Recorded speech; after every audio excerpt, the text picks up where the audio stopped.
Ya, pagi ini kita akan membahas satu topik tentang Trinitas di dalam Perjanjian Lama. Bicara tentang Trinitas, kita seringkali melihat ayat-ayat atau konteks atau kitab yang lebih dekat itu adalah Perjanjian Baru. Tetapi apakah ada Trinitas itu di Perjanjian Lama? Saya mau katakan iya. Trinitas itu ada bukan hanya di Perjanjian Baru, tetapi juga ada di Perjanjian Lama. Di dalam 66 kitab dari Kejadian sampai dengan Wahyu pasal 22. Dan Trinitas ini menjadi dasar fundamental setiap orang percaya, khususnya gereja. Ini penting buat kita pelajari supaya kita boleh memahami bahwa kita melihat sosok Trinitas ini jelas ya, itu ada dalam kitab suci. Saya akan share bahan ini. Kita akan lihat.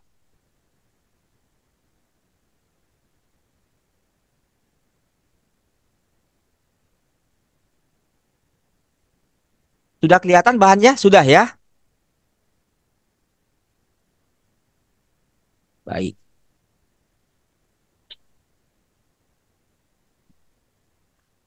Kita mau lihat. Sebagai sebuah pengantar ya, kalau kita bicara tentang Trinitas, tentu ya ada pribadi Allah di dalam Perjanjian Lama di situ. Pribadi Allah yang mana saja itu? Namanya saja Trinitas. Mengapa kita perlu belajar Trinitas? Karena Trinitas inilah gereja dibangun di atas iman ini. Termasuk iman bapak-bapak gereja atau yang sekarang juga dalam beberapa pandangan gereja itu pengakuan iman rasuli, ada beberapa gereja yang memasukkan pengakuan iman ini. Nah, tentu ya pemahaman Trinitas ini bukan perkara yang mudah ya. Saya mempersempit topik kita pada pagi hari ini tentang Trinitas di dalam Perjanjian Lama ya. Tidak dalam skop yang luas tetapi di dalam Perjanjian Lama bagaimana karya Trinitas itu terjadi. Nah, kita tahu bahwa di tahun 325 Masehi itu muncul yang namanya ajaran Arius ya, yang mengatakan, Arius ini mengatakan bahwa firman Allah itu diciptakan ya, diciptakan, dan tahun 381 menghadapi ajaran sesat Makedonius yang mengatakan Roh Kudus juga diciptakan. Jadi di abad 4 tahun 325 dan 381 muncullah bidat-bidat ini. Arius dan Makedonius yang mengatakan firman itu diciptakan dan Roh Kudus itu juga diciptakan. Karena itu muncul satu konsili atau pengakuan iman ya, yang nanti kita akan pelajari bagaimana iman Trinitas itu berdasar daripada Allah itu sendiri. Pewahyuan Allah. Nah, kita mau melihat sekarang istilah Trinitas.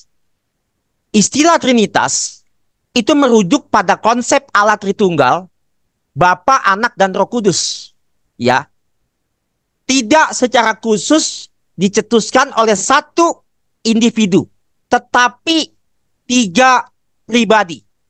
Bapa, Anak, dan Roh Kudus.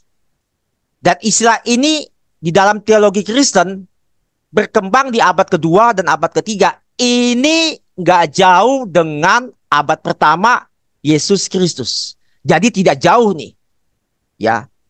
Makanya kalau sekarang di abad 19, abad 20 yang sudah sekian milenium muncul pemahaman bukan Trinitas tetapi oneness misalkan seperti itu. Oneness itu adalah pengakuan bahwa Jesus only. Bapa adalah Yesus dan Roh Kudus adalah Yesus. Tapi saya nggak bahas itu ya, oneness. Nah, kita lihat bahwa yang pertama kali mengangkat nama Trinitas ini, yang memunculkan ini, memang ada beberapa yang mengatakan ada sumber lain. Yang pertama itu adalah Tertullianus. Tahun 155 sampai 240 Masehi. Dia seorang teolog awal yang berpengaruh dalam gereja Kristen. Dia menggunakan istilah Trinitas ya untuk menjelaskan konsep Tritunggal. Ya, salah satu karyanya adalah The Trinity, tentang Tritunggal, di mana dia mengembangkan pemikiran tentang hubungan Bapa, Anak, dan Roh Kudus.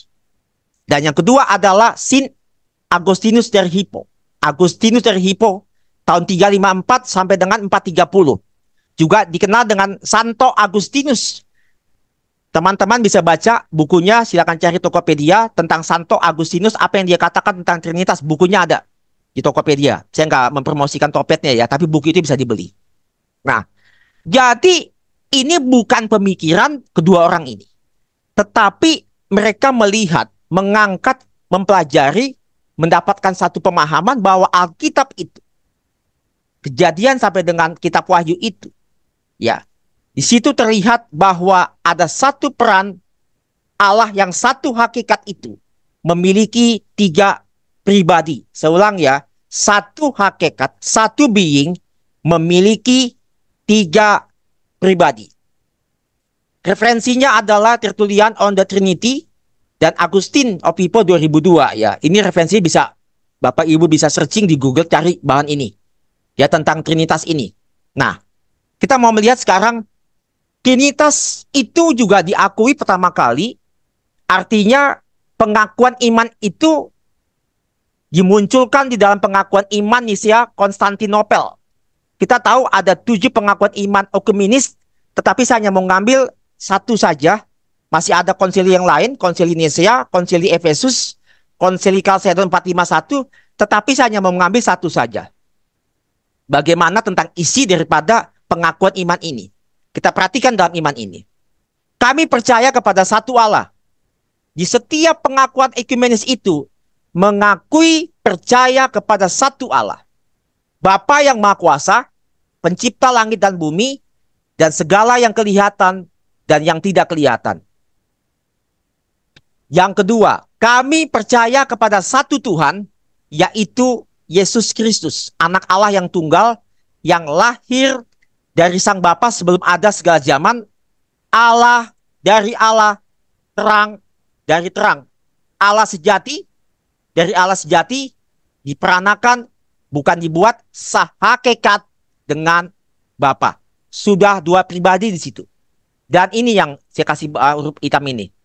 Kami juga percaya kepada Roh Kudus yang menjadi Tuhan yang menghidupkan, yang keluar dari Sang Bapa dan Sang Anak, yang bersama-sama dengan Sang Bapa dan Sang Anak itu ya disembah, dimuliakan, artinya sehakikat, setara. Tidak ada yang lebih tinggi, tidak ada yang lebih rendah. Sehakikat, setara. Nah, sekarang kita mau melihat ya apa yang dikatakan atau iman Israel itu seperti apa, termasuk iman orang Kristen. Iman orang Kristen atau Israel itu, kita itu menyembah Tuhan yang satu, Tuhan yang esa. Ulangan 6 ayat 4. Ya, Shema Israel Adonai Eloheinu Adonai Ehad. Ya, dengarlah hai orang Israel, Tuhan itu Allah kita esa. Tuhan itu esa, satu. Nah, bagian ini, Shema ini, ya, dengar, ya, itu dikenal orang pada zaman Yahudi, pada zaman Yesus. Ya, bahkan perkataan ini, Ulangan 6 ayat 4 ini, bukan hanya untuk di perjanjian lama, tetapi juga di perjanjian baru. Ya, Yesus pun juga mengatakan hal itu, bahwa Allah itu esa. Nah, bagi orang Yahudi, ini final. Ya, final. Dan Shema ini merupakan tentang kodrat monoteistik Allah. Ya, karena perintah itu kepada bangsa Israel ya. Teman-teman bisa baca di dalam Ulangan 6 ayat 5 sampai 6 untuk apa tuh? Ya, Shema ini. Dengarlah hai orang Israel itu, Tuhan Allah itu esa, untuk mengasihi Tuhan dengan segenap hati, jiwa, dan dengan segenap kekuatan. Untuk mengajarkan iman mereka dengan tekun kepada anak-anak mereka. Ini yang sering dilakukan oleh orang tua di Israel, mengajarkan anak-anak mereka dari dulu sampai sekarang ini. Berarti Allah kita itu memang Esa satu. Ya memang kalau kita melihat saudara kita di luar daripada iman Kristen, susah mereka untuk mengerti hal ini. Ya, sulit. Karena ini hanya bisa dimengerti ketika kita sudah mengenal Yesus. Maka Tuhan akan membukakan misteri ini. Bagaimana Tuhan yang hakikatnya satu itu memiliki 3 pribadi. Ulangan 6 ayat 4 ini juga menegaskan ya, Allah yang Esa itu. Artinya apa? Ya, artinya ayat ini tidak bertentangan dengan apa yang dikatakan di dalam kitab Injil. Kita tahu, nanti kita akan sampai ke sana, bahwa di dalam Matius 28 itu, ayat 19-20 itu, ketika penginjilan itu diperintahkan Tuhan, pergilah, jadikanlah semua bangsa muridku, baptislah mereka dalam nama Bapa, Anak, dan Roh Kudus. Ini tidak bertentangan. Ya, kita akan sampai ke sana nanti. Jadi, ulangan 6 ayat 4 ini adalah pengakuan iman atau kredo orang Kristen, termasuk orang Yahudi. Buat orang-orang di seberang sana, termasuk ya, ini menjadikan semacam sahadatnya orang Kristen. Sahadatnya orang Kristen, bahwa Allah kita itu Esa. Ya. Nah, kita mau melihat sekarang yang selalu menjadi pertanyaan, bahkan menjadi perdebatan itu adalah pribadi kedua Allah. Pribadi kedua Allah inilah yang menjadi perdebatan, ya, bagaimana Sang Firman itu menjadi manusia. Seulang ya, bagaimana Sang Firman itu menjadi manusia, dan selalu dipertentangkan dari abad zaman Yesus sampai sekarang ini. Dan kita lihat dalam Matius 16 ayat yang ke-13 sampai 16, ya. Ini adalah sebuah pengakuan Petrus. Setelah Yesus tiba di daerah Kaisarea Filipi, ia bertanya kepada murid-muridnya, kata orang, siapakah anak manusia itu? Nah, Tuhan ingin tahu, ya, kata orang, termasuk para murid, siapakah anak manusia itu? Ya, pertanyaan itu juga untuk kita semua yang ada di sini. Maksudnya apa? Maksudnya adalah sebuah pertanyaan itu haruslah kita jawab. Dan jawaban itu akan menentukan nasib kita di kekekalan. Saya ulang ya, jawaban atas pertanyaan ini akan menentukan nasib kita di kekekalan. Ini penting, karena pertanyaan ini juga berlaku untuk para murid. Nah, di dalam Matius 16 ayat 13 ini. Nah, perhatikan ayat 14. Ada yang mengatakan, oh iya, engkau adalah Yohanes Pembaptis. Ada juga yang mengatakan Elia. Ada juga yang mengatakan salah satu atau salah seorang daripada nabi itu. Nah, jawaban ini tidak memuaskan Yesus. Saya ulang ya, jawaban ini tidak memuaskan Yesus. Makanya di ayat 15, Yesus bertanya kepada mereka, tetapi apa katamu? Apa katamu? Siapakah aku ini? Ya, maka jawab Simon Petrus, engkau adalah Mesias, anak Allah yang hidup. Ya, Petrus menjawab dengan tepat. Tetapi kalau Bapak, Ibu, dan saya membaca dalam ayat selanjutnya, Tuhan mengatakan, berbahagialah engkau Simon, karena bukan engkau yang mengatakan itu, tetapi Bapakku lah yang mengatakan hal itu. Makanya kita harus sadar ya, kita harus tahu nih, ya, tidak ada seorang pun yang bisa mengatakan di dunia ini, seorang pun, Yesus adalah Tuhan, kalau tidak dikaruniakan oleh Bapa. Kalau Bapak, Ibu, adik-adik mahasiswa, teman-teman di sini bisa berkata, Yesus adalah Tuhan, Juru Selamat saya, bersyukur termasuk saya. Karena itu adalah peran daripada Allah itu sendiri. Nggak semua orang bisa mengatakan hal itu. Ya, orang memang harus memilih. Mau menerima dia atau mau menolak dia. Ya, nah, kita lihat tentang pribadi Yesus ini yang sudah ada di Perjanjian Lama. Perhatikan ya, saya masih dalam topik Trinitas di dalam Perjanjian Lama. Kita akan lihat Trinitas di dalam Perjanjian Lama ini tentang pribadi Malak Yahweh atau Dafar Yahweh atau malaikat Tuhan yang ditulis khususnya Lembaga Alkitab Indonesia dengan huruf malaikat Tuhan itu menggunakan huruf besar. Ya, kita lihat ini. Ya, dalam Kejadian 16 ayat 7 sampai 13. Lalu malaikat Tuhan menjumpainya dengan dekat suatu mata air di padang gurun, yakni dekat mata air di jalan Syur. Katanya, Hagar, hamba Sarai, di manakah datangmu dan kemanakah pergimu? Jawabnya, aku lari meninggalkan Sarai nyonyaku. Lalu kata malaikat Tuhan itu, dan seterusnya. Saya nggak baca semua ini, ya, supaya kita cepat dapatkan poin-poinnya. Nah, perhatikan dengan baik. Malaikat Tuhan di dalam perjanjian lama itu, ya, itu adalah yang dikatakan sebagai teofani, penampakan wujud Allah dalam bentuk malaikat Tuhan. Malaikat Tuhan yang ditulis dengan huruf besar itu adalah pribadi ilahi atau Allah itu sendiri. Kalau Bapak Ibu perhatikan hal ini, teman-teman perhatikan hal ini. Malaikat Tuhan ini spesial. Nanti kita akan lihat ada bahan selanjutnya ya. Kenapa? Malaikat Tuhan ini juga dia berfirman. Ya, dia berfirman. Bahkan dia juga bisa memberkati itu. Ya, ini adalah peristiwa ketika Hagar lari dari Abraham dan Sarah. Karena apa? Perlakuan Sarah kepada Hagar. Dia lari. Tetapi malaikat Tuhan menghampirinya untuk kembali kepada nyonyanya. Seperti itu. Ya. Bapak Ibu bisa baca di dalam Kejadian 16 ayat 7 sampai dengan 13. Ini adalah penampakan malaikat Tuhan yang dikatakan pribadi Allah itu sendiri kepada Hagar. Nah, kita mau lihat. Malak Tuhan ini atau malak Yahweh ini siapa? Malak Tuhan atau malak Yahweh ini berbicara sebagai Allah. Ya, mengidentifikasikan dirinya adalah Allah dan menjalankan tanggung jawab Allah. Jadi ini adalah Allah itu sendiri. Dan beberapa penampakan di dalam perjanjian lama yang bertemu dengan malaikat Tuhan ini takut kehilangan nyawa mereka karena mereka telah melihat Tuhan.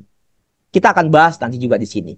Jadi jelas ya, penampakan Allah di dalam perjanjian lama itu atau teofani itu di dalam malaikat Tuhan itu adalah pribadi ilahi itu sendiri. Pribadi Allah itu sendiri. Ya. Nah, penampakan malaikat Tuhan ini berhenti setelah inkarnasi Yesus. Ya, penampakan malaikat Tuhan berhenti begitu masuk dalam perjanjian baru itu. Setelah inkarnasi. Inkarnasi artinya apa? Allah, Sang Firman itu menjadi manusia. Saya ulang ya, pribadi kedua itu, Sang Firman itu menjadi manusia. Makanya dari Matius 1 sampai dengan Wahyu pasal 22, kita nggak ketemu lagi tuh dengan kata malaikat Tuhan. Jadi malaikat Tuhan itu disepakati bahwa itu adalah pribadi kedua dari Sang Ilahi itu sendiri. Nggak pernah, kalau yang sudah pernah baca perjanjian baru, nggak pernah ketemu, tidak ada kata malaikat Tuhan itu di PB. Karena apa? Karena Sang Firman itu sudah menjadi manusia yang disebut dengan nama inkarnasi. Dan itu disebut berulang-ulang kali. Ya, Paulus kental tuh bicara tentang kristologinya yang dikatakan inkarnasi Allah.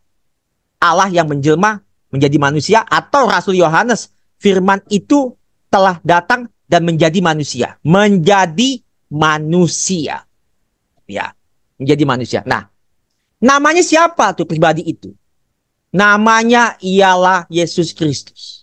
Jadi, pribadi kedua di dalam perjanjian lama itu yang dikatakan oleh Rasul Yohanes, Sang Firman itu ketika menjadi manusia, malaikat itu berkata kepada Maria, hendaklah kau namai dia Yesus, karena dialah yang akan menyelamatkan umatnya dari dosa mereka. Jadi inkarnasi Allah itu diberi nama Yesus Kristus yang diurapi. Itu adalah pribadi kedua Sang Firman atau Logos itu yang menjadi manusia. Dan Sang Logos ini atau Firman Tuhan juga ini, itu ilahi, bersifat ilahi dan kekal. Ya, Saya hanya ambil mungkin nggak banyak ayat ya. Salah satunya adalah Yohanes 8 ayat 58. Yesus mengatakan bahwa sebelum Abraham ada, aku sudah ada. Terjemahan lain mengatakan Abraham bersukacita karena melihat hariku. Terjemahan lain tuh, Abraham bersukacita karena melihat hari kedatanganku. Bagaimana dia bisa melihat itu? Dia melihat ke depan dengan iman Yesus yang akan datang itu. Bagi mahasiswa yang sudah belajar pengantar perjanjian lama pasti tahu kan bahwa yang dijanjikan Allah kepada Abraham itu betul secara darah daging adalah Ishak. Tetapi Paulus mengatakan adalah Kristus yang dijanjikan itu.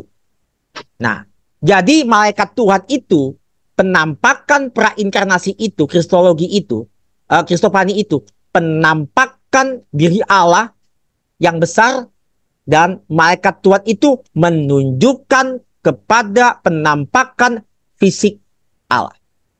Dalam bentuk, ya, dalam wujud malaikat. Bisa nggak dalam wujud manusia? Bisa. Nanti kita akan lihat. Kita lanjut. Nah, malaikat Tuhan dengan Abraham. Di sini ya, kalau Bapak Ibu dan saya baca, malaikat Tuhan dengan Abraham, pribadi kedua ini. Ya, penampakan Allah ini. Kejadian 22 ayat 11 sampai 1. Tetapi berserulah malaikat Tuhan dari langit padanya. Abraham, Abraham. Sautnya, ya Tuhan. Perhatikan ini. Malaikat Tuhan itu berseru dari langit dan memanggil Abraham. Abraham, Abraham. Sautnya, ya Tuhan. Ya, maka Tuhan berfirman di situ, ya, jangan bunuh anak itu. Ya, jangan kau apa-apakan dia. Ini peristiwa apa? Peristiwa ketika Abraham hendak mempersembahkan Ishak sebagai persembahan yang diminta oleh Allah. Di mana tuh? Ya, di Gunung Horeb. Perjanjian lama itu. Jadi dia ingin mempersembahkan. Abraham mempersembahkan anak itu, tetapi Tuhan katakan, jangan kau apa-apakan dia. Dan Abraham menamakan tempat itu Tuhan menyediakan, karena Tuhan mengganti Ishak dengan binatang di situ. Nah, binatang di situ yang akan dikorbankan itu adalah tipologi daripada Yesus Kristus yang akan dipersembahkan nanti sebagai anak domba Allah yang akan menghapus dosa umat manusia, yang akan dikorbankan, yang akan menggantikan manusia yang berdosa itu, sehingga keadilan Allah itu, penghukuman Allah itu ditimpakan, digantikan posisinya oleh Yesus. Nah, itu Abraham. Bagaimana dengan Yusuf? Kisah malaikat Tuhan ini juga terjadi dengan Yusuf. Yusuf adalah orang kedua yang berkuasa di Egypt, Mesir. Ketika Yusuf dibuang oleh saudara-saudaranya. Kita tahu bahwa Yusuf ini ya menjadi orang nomor 2 karena dia diberkati dan dipimpin oleh Tuhan. Kita lihat dalam Kejadian 48 ayat 15 sampai 16. Kita lihat pelan-pelan ayat ini ya. Perhatikan. Sesudah itu diberkatinyalah Yusuf. Katanya, nenekku dan ayahku Abraham dan Ishak telah hidup di hadapan Allah. Allah itu sebagai Allah yang telah menjadi gembalaku selama hidup sampai sekarang. Nah, ini perhatikan nih. Ayat 16 ya, perhatikan nih. Ya, dan sebagai malaikat yang telah melepaskan aku dari segala bahaya. Perhatikan tuh malaikat itu. Huruf besar, huruf kecil tuh. Sebagai malaikat yang telah melepaskan aku dari segala bahaya, dialah kiranya yang memberkati orang-orang muda ini. Pertanyaan buat saya, buat Bapak Ibu semua yang ada di sini, mungkinkah malaikat biasa memberkati orang? Mungkin tidak. Halo? Mungkin tidak. Tidak. Tidak mungkin. Berarti ini malaikat ini adalah pribadi ilahi. Ini Yusuf sudah melihat hal ini. Tidak mungkin malaikat itu memberkati. Yang memberkati itu adalah sang pribadi Allah itu sendiri. Ya, Nah, kita lanjut. Nah, kisah malaikat Tuhan dengan Musa. Abraham sudah. Yusuf sudah. Musa ada nggak? Ada. Ada. Nah, kita lihat ini. Di dalam Keluaran 3, ayatnya yang kedua sampai dengan 6 ya. Kita perhatikan. Lalu malaikat Tuhan, lagi-lagi malaikat Tuhan ya menampakkan diri kepadanya di nyala api yang keluar dari semak duri itu. Lalu ia melihat dan tampaklah semak duri itu menyala tetapi tidak dimakan api. Jadi yang tampak di semak duri itu malaikat Tuhan. Dan Musa berkata, baiklah aku menyimpang ke sana untuk memeriksa penglihatan itu. Satu hal yang takjub buat manusia, apalagi buat kita zaman ini ya. Ya, mengapa tidak terbakar semak duri itu? Mungkin kalau itu terjadi, Rizka lihat, Welmi lihat, Ibu Mariati lihat ada pohon terbakar, tapi pohonnya nggak hangus, jangan-jangan kita lari ya, kabur ya. Ngeri juga ya penglihatan seperti itu. Tapi Musa enggak, dia malah samperin tuh, ingin tahu fenomena apa itu. Ya, fenomena apa itu. Nah, lihat ayat 4. Ketika dilihat Tuhan, Musa menyimpang. Ya, ketika dilihat Tuhan, Musa menyimpang untuk memeriksanya. Berserulah Allah dari tengah-tengah semak duri itu kepadanya. Musa, Musa. Dan ia menjawab, perhatikan. Ya Allah. Musa menjawab malaikat Tuhan itu, ya Allah. Dia panggil malaikat Tuhan itu, ya Allah. Lalu ia berfirman, janganlah dekat-dekat. Tanggalkanlah kasutmu dari kakimu, sebab tempat di mana engkau berdiri itu adalah tanah yang kudus. Artinya apa? Di mana ada hadirat Allah, di situ kudus. Dan kita harus sujud menyembah. Bukan jadi orang Kristen sekarang ini. Di gereja ada hadirat Allah, lagi nyembah, dengar firman, buka handphone, buka gadget, Instagram, TikTok. Ya, saya nggak nuduh, ya, tapi nyindir. Sama dong, Pak. Betul nggak? Di gereja kan begitu. Gosip. Ada hadirat Tuhan, ya, tapi buka handphone. Atau ngomong sama sebelah. Bu Mariati, nanti kita makan babi kecap di mana ya habis ini ya? Enak kan Bu ya? Ya, Rizka juga enak. Makan gado-gado di mana nanti? Ibadahnya belum selesai, lagi nyanyi. Nah, tapi Musa lihat tuh. Dikatakan bahwa Tuhan bilang, jangan datang dekat-dekat. Tanggalkan kasutmu dari kakimu. Tempat di mana engkau berdiri itu adalah tanah yang kudus. Dan ia berfirman, akulah Allah ayahmu, Allah Abraham, Allah Ishak, Allah Yakub. Perhatikan, kenapa disebut Allah Abraham, Allah Ishak, Allah Yakub? Inilah Allah Bapa leluhur bangsa Israel. Lalu Musa menutup mukanya sebab ia takut memandang Allah. Ia sujud di situ.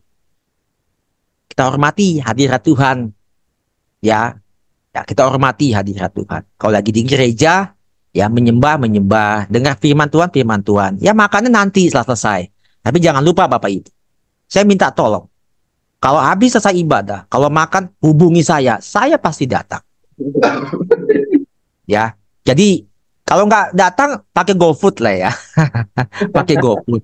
Ya, oke kita lanjut. Nah ini dia.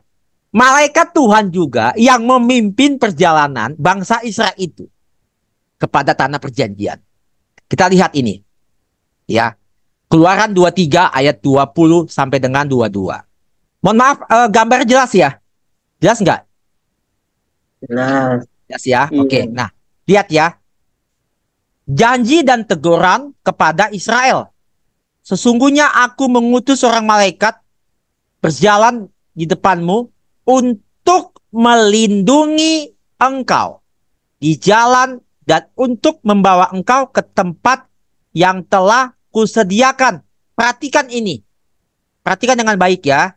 Jagalah dirimu di hadapannya dan dengarkanlah perkataannya. Janganlah engkau mendurhaka kepadanya, sebab pelanggaranmu tidak akan diampuninya, sebab namaku ada di dalam dia. Tetapi jika engkau sungguh-sungguh mendengarkan perkataannya dan melakukan segala yang kufirmankan, maka aku akan memusuhi musuhmu dan melawan lawanmu. Kalau kita perhatikan hal ini, ya, perhatikan ini. Jagalah dirimu di hadapannya, ya, dengarkanlah perkataannya, janganlah engkau mendurhaka kepadanya, sebab pelanggaranmu tidak akan diampuni. Ini malaikat apa, Bu, Pak? Bukan malaikat sembarangan ini, tetapi malaikat Tuhan. Ya, itu berarti malaikat Tuhan. Karena apa? Jangan engkau mendurhaka kepadanya, sebab pelanggaranmu tidak akan diampuni. Kalau malaikat biasa, nggak mungkin tuh yang mengampuni dosa itu malaikat, Pak. Tapi ini malaikat ini adalah pribadi Allah itu sendiri. Bahkan ya, ayat 22 itu dikatakan, jika engkau sungguh-sungguh mendengarkan perkataannya, sungguh-sungguh ya, mendengarkan perkataan siapa? Halo? Perkataan Tuhan. Perkataan siapa, Bu? Pak? Perkataan Tuhan. Perhatikan kalimatnya itu. Perkataan malaikat itu. Nah, itu dia. Perkataannya itu malaikat itu. Mendengarkan perkataan malaikat itu. Yang adalah pribadi kedua Allah itu. Dan melakukan segala yang kufirmankan. Perhatikan. Nih dalam nih ya. Jika engkau sungguh-sungguh mendengarkan perkataannya. Satu. Perkataan siapa? Malaikat. Betul ya? Dan melakukan segala yang kufirmankan. Dua. Perkataan siapa ini yang kufirmankan? Allah. Betul tidak? Maka aku akan musuhmu dan melawan lawanmu. Jadi mendengarkan perkataan pribadi ilahi itu dan melakukan segala yang kufirmankan itu Allah. Sudah dua pribadi. Ya. Nah, saya mengambil ini dari sumber ya, alkitab.sabda.org ya. Malaikat Tuhan, saya ambil ini ya, sekutip ini. Malaikat Tuhan adalah Tuhan itu sendiri. Allah juga menampakkan diri kepada Abraham sebagai malaikat Tuhan. Jadi saya ambil ini. Nah, sekarang kita mau lihat lanjutannya. Ya, ini bicara tentang malaikat Tuhan ketika dia membawa bangsa itu menuju tanah perjanjian. Nah, sekarang kita mau melihat Allah dan malaikat Tuhan adalah dua pribadi yang berbeda, namun setara keilahiannya. Allah dan malaikat Tuhan pribadi yang berbeda, tetapi setara keilahiannya, sehakikat. Nah, karena memiliki prerogatif Yahweh, karena menyandang nama yang sama, ya. Nama siapa tuh? Hakikatnya Yahweh, ya. Prerogatifnya itu sama. Saya bacakan terjemahannya saja ya. Terjemahan ini saya ambil dari Matt Foreman and Doug Pandon dalam tulisannya The Angel of the Lord, a Biblical Historical and Theological Study. Dia mengatakan begini. Nama Tuhan adalah ekspresi yang kuat dari keberadaan dan karakternya. Di sepanjang perjanjian lama, nama Tuhan menjadi representasi Tuhan sendiri. Hampir merupakan personifikasi Tuhan sendiri. Jadi kuat itu adalah pribadi Allah itu sendiri.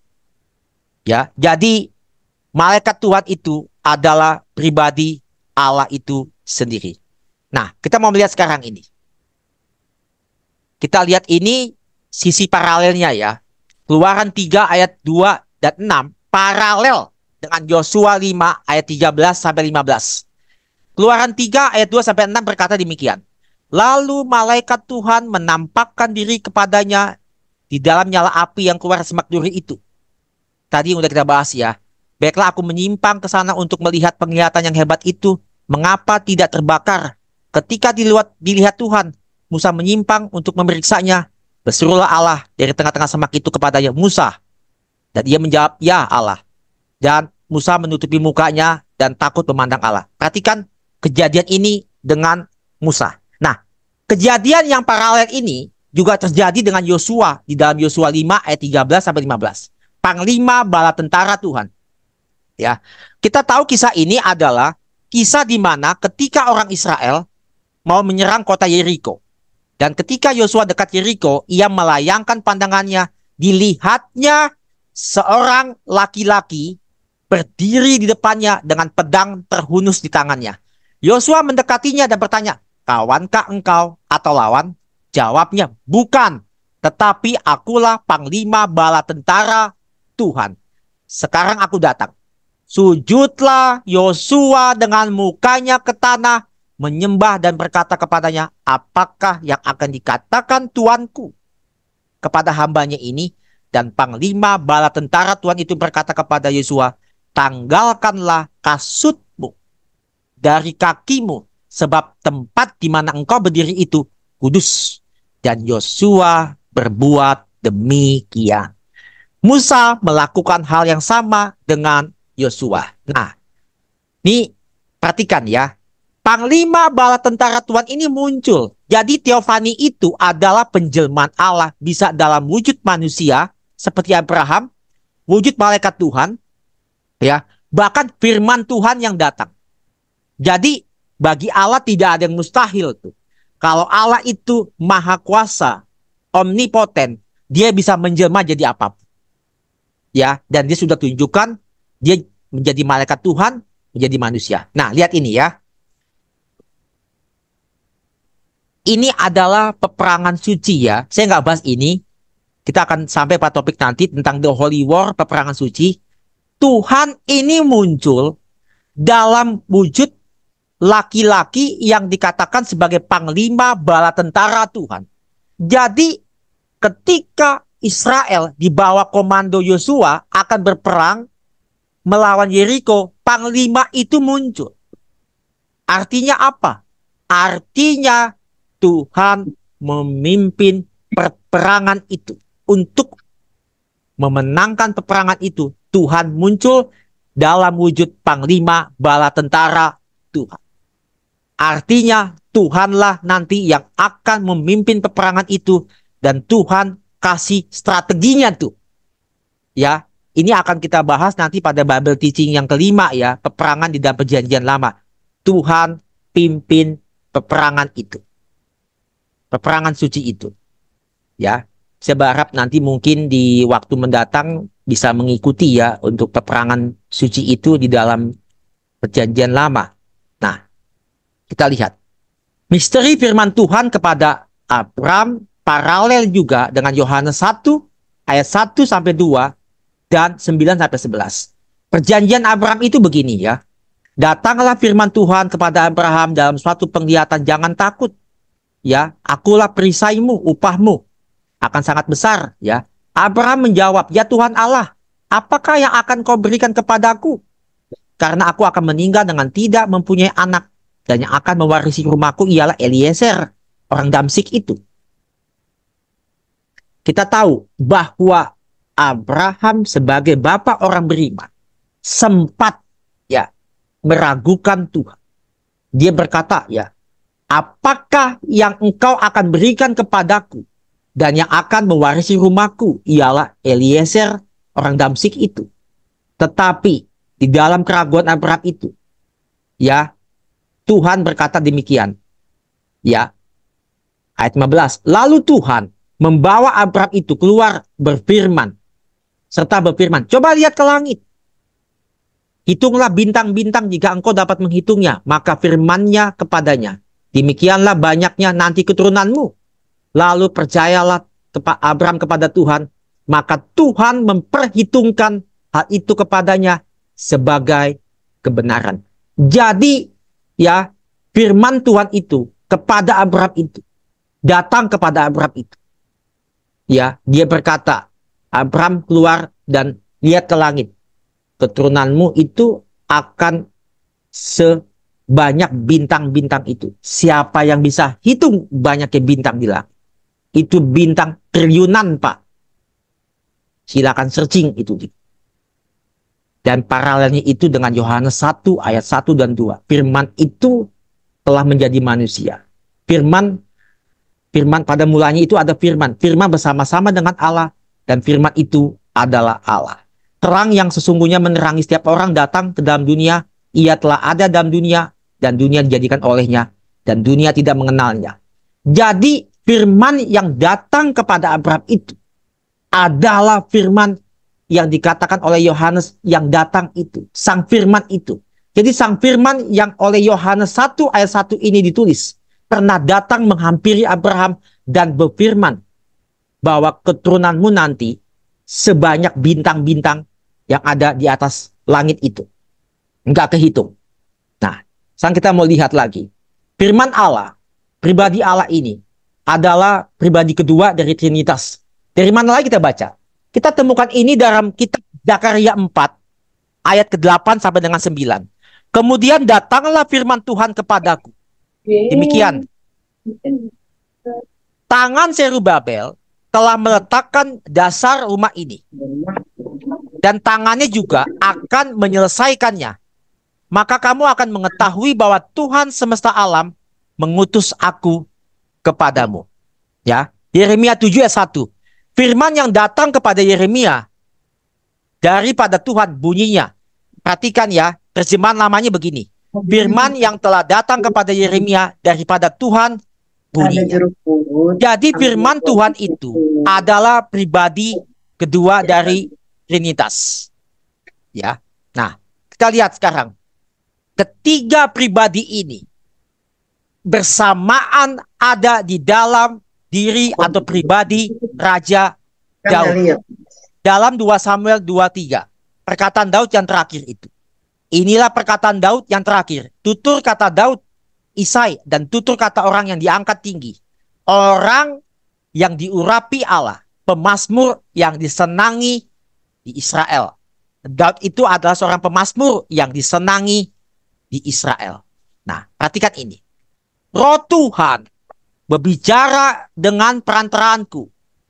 Roh Tuhan, pribadi ketiga, berbicara dengan perantaraanku. Firman-Nya ada di lidahku.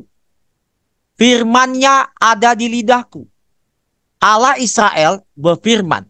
Gunung batu Israel berkata kepadaku, apabila seorang memerintah manusia dengan adil, memerintah dengan takut akan Allah. Ketiga pribadi itu diucap oleh Daud. Ketiga pribadi itu diucap oleh Daud. Dan kita sudah melihat hal itu. Bahwa ketiga pribadi itu berperan dalam kehidupan Daud di dalam perjanjian lama. Dan perhatikan, Roh Tuhan ini juga ikut menciptakan manusia. Saya ulang. Roh Tuhan ini dalam kitab Ayub ikut menciptakan manusia. Ayub 33 ayat 4. Roh Allah telah membuat aku, dan nafas yang maha kuasa membuat aku hidup. Jadi Roh Allah itu juga yang menciptakan manusia. Ayub menulis ini. Ya, nah, kita lihat sekarang ini. Nah, ini penting. Ada malaikat Tuhan, ada Allah, ada malaikat Tuhan, ada Roh Kudus. Perhatikan yang saya garis bawahi ya.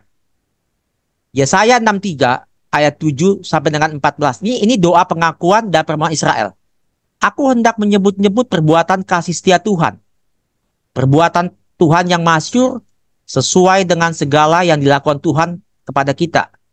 Dan kebajikan besar kepada kaum Israel yang dilakukannya kepada mereka sesuai dengan kasih sayangnya, sesuai dengan kasih setianya.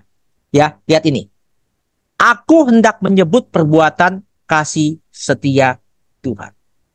Ya, kasih setia Tuhan. Lihat ayat 10. Tetapi mereka memberontak dan mendukakan Roh Kudusnya. Maka ia berubah menjadi musuh mereka dan ia sendiri berperang melawan mereka. Pribadi kemana? Pribadi yang mana nih? Pribadi ketiga. Ya, memberontak, mendukakan Roh Kudusnya, maka ia berubah menjadi musuh mereka. Makanya orang yang memberontak terhadap Tuhan bahaya nih. Ya, sama saja menjadikan dia tuh jadi musuh ya. Ya, jangan main-main dengan Roh Allah ya. Kalau di perjanjian baru, hujat terhadap anak manusia masih bisa diampuni, hujat terhadap Roh Kudus nggak ada ampun tuh. Tuh ya. Ya. maka ia berubah menjadi musuh mereka dan ia sendiri berperang. Tuhan yang perang loh terhadap orang itu. Ya, berarti sudah ada pribadi ke satu dan ketiga. Ya, perhatikan ya. Di manakah dia yang menaruh Roh Kudusnya dalam hati mereka? Di manakah dia?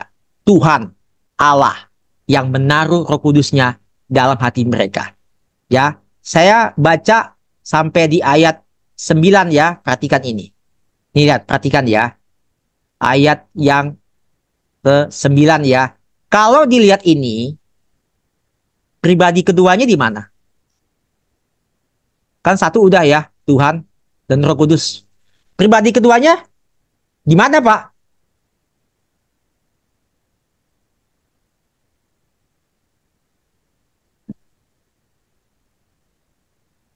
Rizka, tahu? Pelmi? Pribadi keduanya di mana?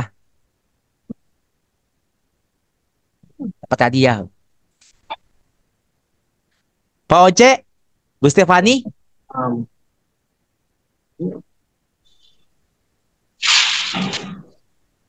Karunia?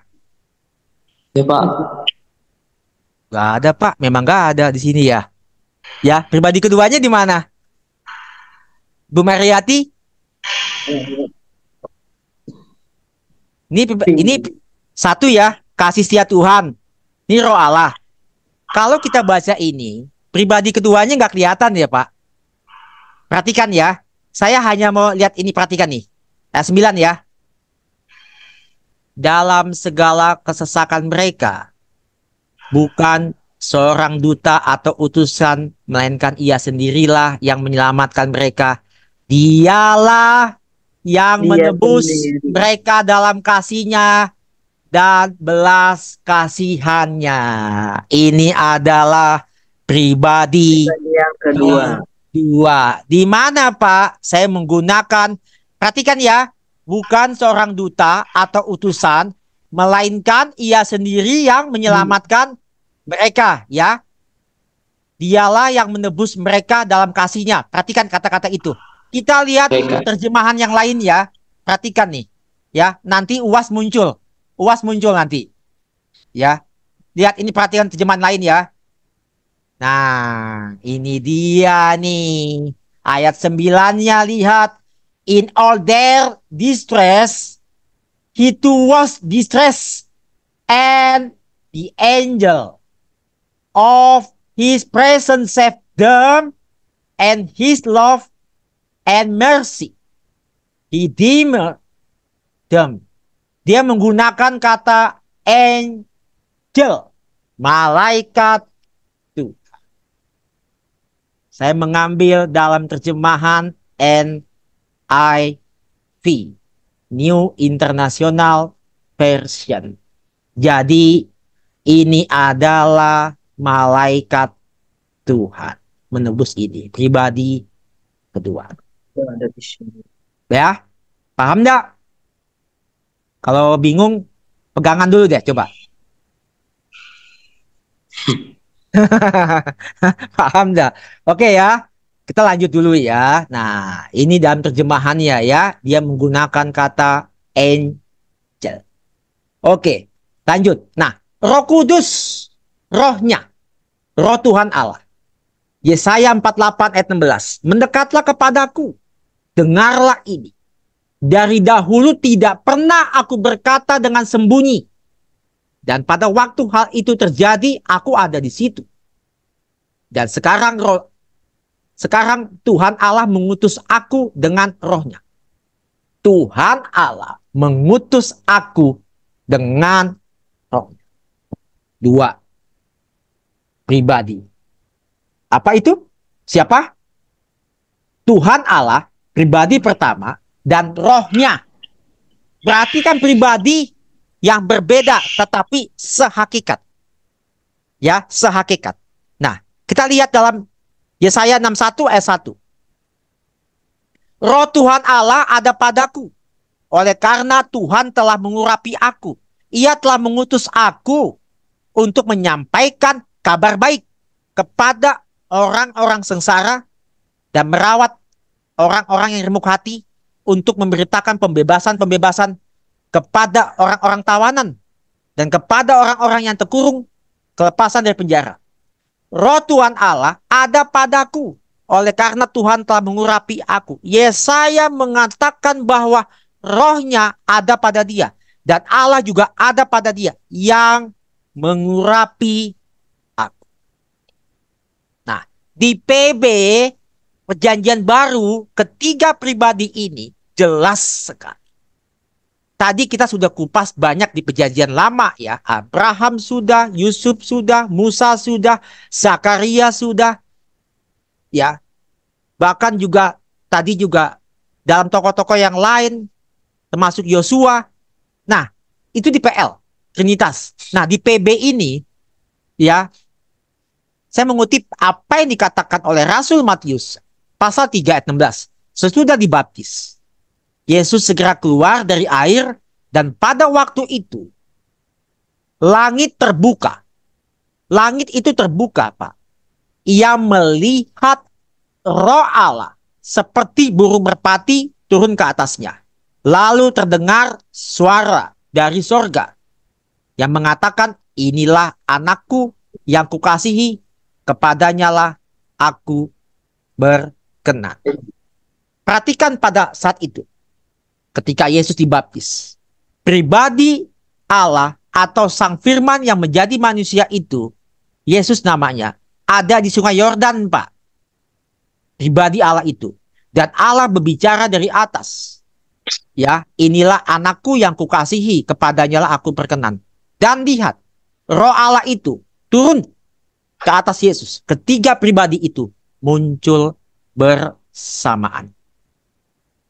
Matius 28 ayat 19. Karena itu, ini adalah amanat agung Tuhan Yesus. Pergilah, jadikanlah semua bangsa muridku. Baptislah mereka dalam nama Bapa, Anak, dan Roh Kudus. Rasul Matius tidak menulis baptislah mereka dalam nama-nama. Sekali lagi, dalam nama-nama. Tetapi dalam nama Bapa, Anak, dan Roh Kudus. Tiga pribadi. Baptis itu harus menggunakan nama tiga pribadi atau Trinitas. Setiap pembaptisan begitu. Ya. Dan Bapa, Anak, dan Roh Kudus juga di PB. Ya, Perjanjian Baru. Titus 3. Ayat yang keempat dan 6. Apa yang dikatakan oleh Titus?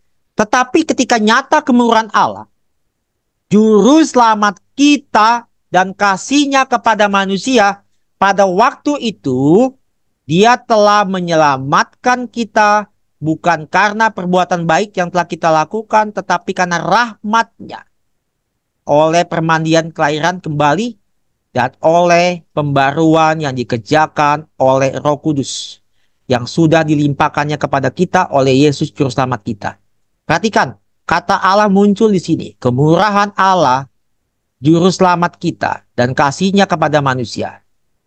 Ya, jadi kemurahan Allah itu, bicara tentang keselamatan itu, kemurahan Allah dan Juru Selamat kita, dan dikerjakan oleh Roh Kudus. Begitu. Jadi ketiga pribadi ini disebut di dalam Perjanjian Baru. Ya, sekarang kita mau melihat. Nah, malaikat Tuhan itu atau malaikat perjanjian itu juga dikatakan malaikat perjanjian, ditulis oleh Malaikhi 3 ayat 1. Ya, lihat, aku menyuruh utusanku supaya ia mempersiapkan jalan di hadapanku. Dengan mendadak Tuhan yang kamu cari itu akan masuk ke bait-Nya. Lihat ini. Malaikat perjanjian yang kamu kehendaki itu, sesungguhnya ia datang, firman Tuhan semesta alam. Ini siapa firman Tuhan yang akan datang ini?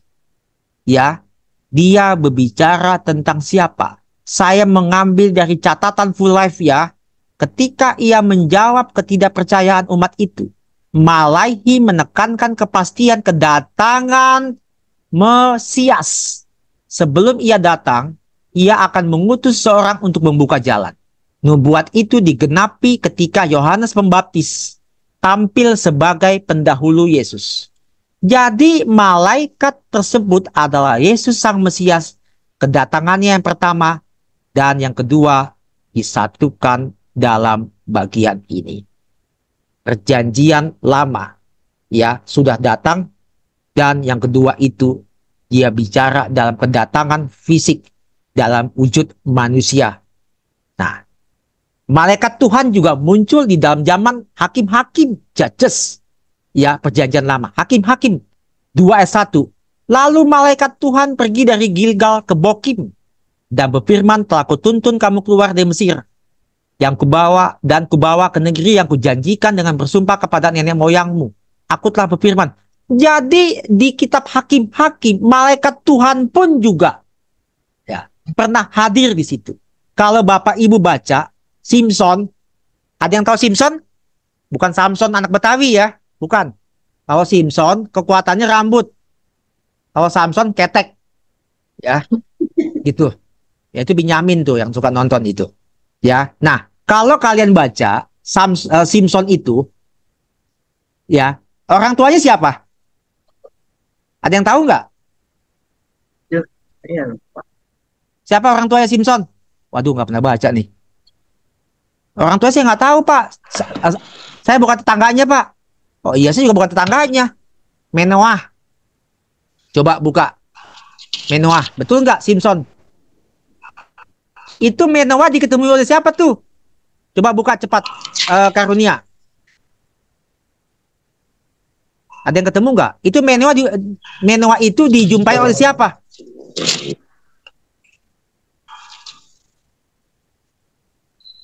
Ayo silakan.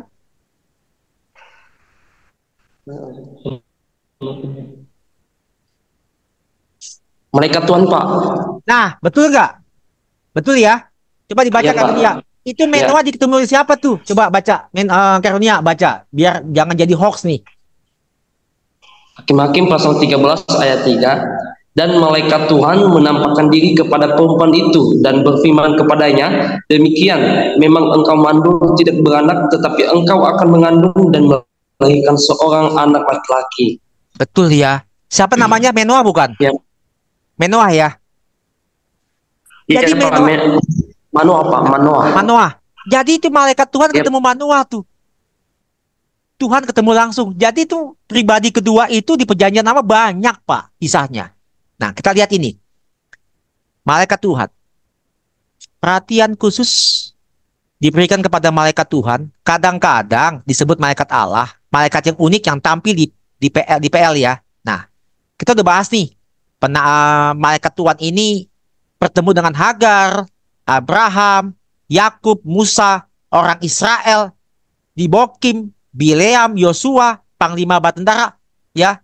Jadi banyak, termasuk Daud, Gideon, Elia, Daniel, masih banyak, Pak. Tokoh-tokoh di perjanjian lama itu yang menyaksikan malaikat Tuhan atau roh Allah itu, Trinitas itu. Ya. Nah, sekarang kita sampai kepada satu rangkuman, ya, kepada satu rangkuman dari bahan yang kita bahas ini. Jadi, di dalam perjanjian lama, dikatakan bahwa Allah itu Esa dalam 3 pribadi, yaitu, ya, pribadi pertama itu adalah Yahweh atau Bapa. Ya.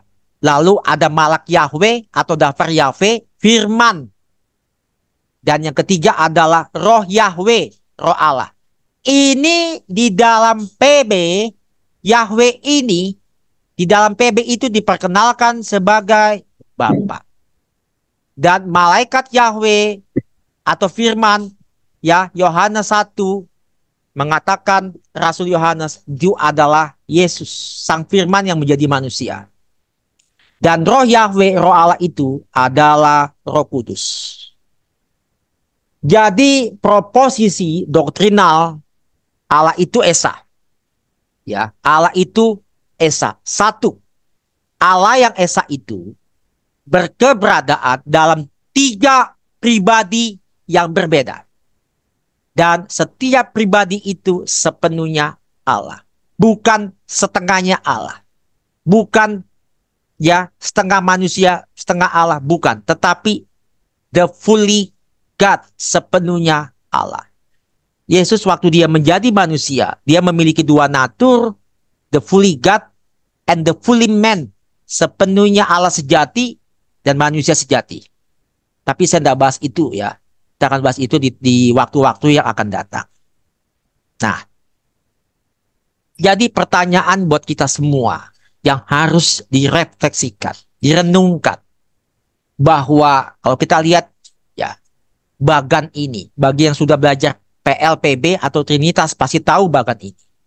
Bapa itu bukan anak, anak itu bukan Roh Kudus bukan Bapa, Bapa juga bukan Roh Kudus, tetapi Bapa hakikatnya adalah Allah. Anak hakikatnya adalah Allah. Dan Roh Kudus itu adalah Allah. Anak ini di dalam PB yang dikatakan Sang Firman itu, yang dikatakan Yesus itu, pribadi Allah itu, yang kedua itu adalah hakikatnya adalah Allah. Jadi ini Allah yang Esa itu di dalam tiga pribadi. Sebagai satu perenungan buat kita semua sebelum kita sudahi kelas ini, bagaimana dari seluruh kitab perjanjian lama dan perjanjian baru yang tidak secara akurat tercakup istilah Trinitas atau Tritunggal. Kita sudah bahas semuanya. Trinitas berperan di dalam PL, perjanjian lama, dan juga di dalam PB. Ya, kiranya apa yang dipaparkan ini bisa memberkati kita semua bahwa Allah di dalam perjanjian lama atau Trinitas bukan hanya kita dapati di dalam perjanjian baru, tetapi karya mereka, tindakan mereka bisa kita temui dari pribadi-pribadi di dalam perjanjian lama. Demikian paparan saya pada pagi menjelang siang ini. Kiranya memberkati kita semua. Tuhan Yesus memberkati. Solideo Gloria. Saya kembalikan kepada Ibu Stefani. Silakan, Bu. Terima kasih Pak untuk segala berkat.